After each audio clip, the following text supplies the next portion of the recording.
A brutal, unprovoked attack on a Charlotte, North Carolina train is met with media silence.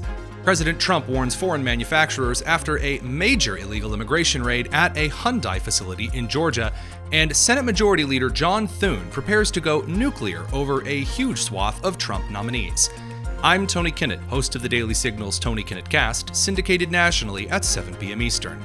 It is Monday, September 8th, 2025. This is the Daily Signal's top news in 10. National outrage after left-leaning media outlets in the legacy sphere, along with major Democrat officials in both North Carolina and the rest of the country, have stayed conspicuously silent after the August 22nd murder of a Ukrainian refugee by a 35-year-old black man. Irana Zarutska, age 23, was stabbed to death on a light rail train in Charlotte, North Carolina, and the horrifying surveillance footage was just released over the weekend, showing the moment the unsuspecting young woman was brutally attacked unprovoked. DeCarlos Brown Jr., aged 35, pulls out a pocket knife, gets out of his seat behind the young lady, and then the video cuts just as he prepares to plunge the blade into her, according to the coverage from the New York Post, one of the only mainstream outlets that has covered this event whatsoever. Infuriatingly, DeCarlos Brown Jr. had previously been arrested 14 times before Judge Teresa Stokes let this career criminal out of jail with a, quote, written promise he would appear in court, end quote.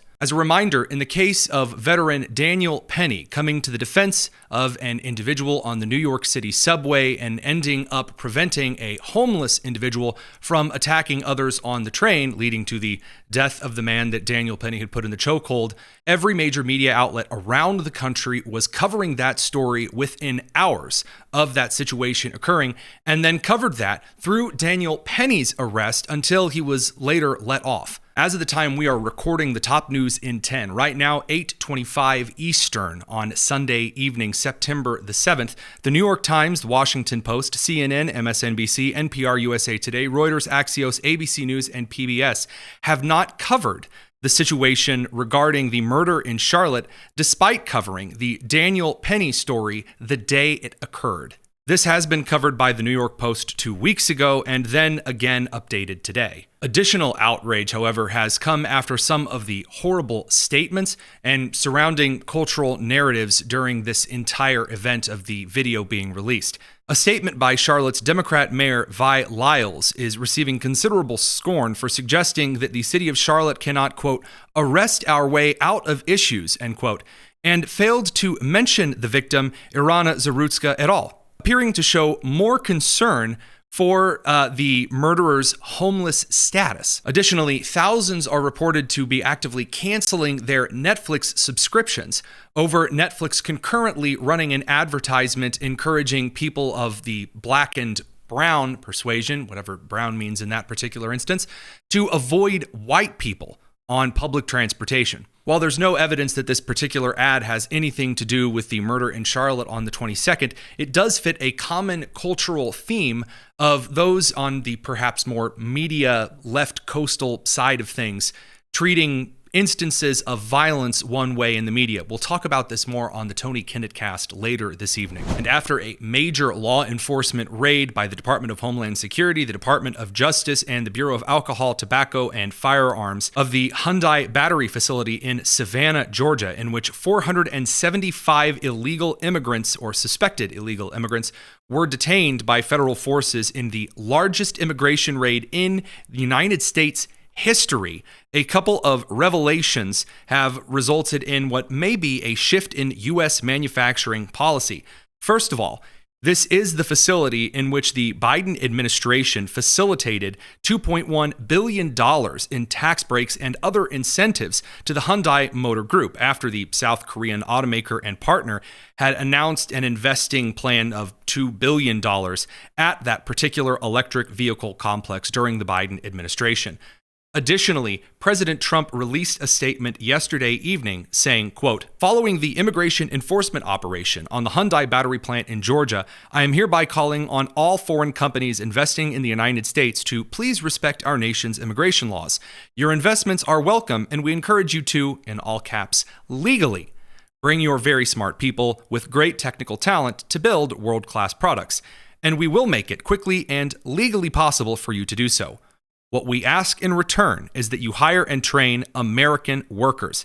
Together, we will all work hard to make our nation not only productive, but closer in unity than ever before. Thank you for your attention to this matter. Donald J. Trump, President of the United States of America. One additional note on this Hyundai story: 300 of the individuals who were detained in this DHS operation at Hyundai in Georgia were South Korean, and federal law enforcement is planning to deport these individuals back to South Korea under an agreement between the South Korean government and the Trump administration. And lastly, Senate Majority Leader John Thune is set to invoke the nuclear option as soon as Monday to fast-track President Trump's over 100 nominees through the Senate after Senate Minority Leader Chuck Schumer had spent the last couple of months stonewalling and bringing up every single legal and precedential procedure for every single nomination, which has not occurred in any administration that we can find record of here at the Daily Signal. Mr. President, it's been a very busy year here in the United States Senate. From confirming President Trump's nominees to repealing burdensome Biden administration regulations to passing the One Big Beautiful Bill to prevent a massive tax hike on hardworking Americans, Republicans have been hard at work delivering on the mandate we received from the American people.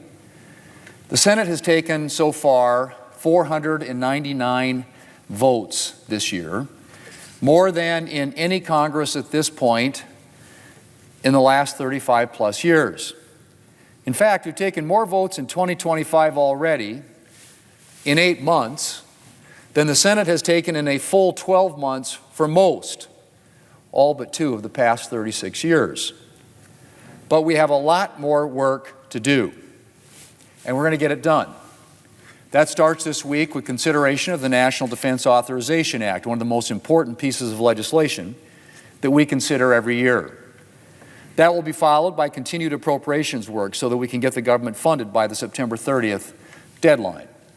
We've already done some good work on appropriations. In fact, for the first time in years, we went into August having passed 3 of the 12 appropriations bills. The last time that happened, a single appropriations bill passed before the August break was 2017. But needless to say, there's a lot more to do.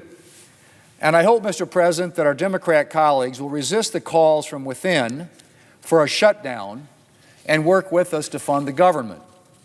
Mr. President, along with the National Defense Authorization Act and funding the government, we have another important task to accomplish in the coming weeks, and that is making major headway on confirming more of President Trump's nominees. Thanks to a lot of hours here in the Senate to overcome Democrat obstruction, we went into August having confirmed 135 of the President's civilian nominees, more than had been confirmed by this point in his first term. But there are a lot more nominees to go. And I'm here to tell my Democrat colleagues that their historic obstruction cannot continue. Mr. President, when voters elect a president, that comes with certain expectations, one of which is that a president will be able to fill up his or her administration with his or her nominees.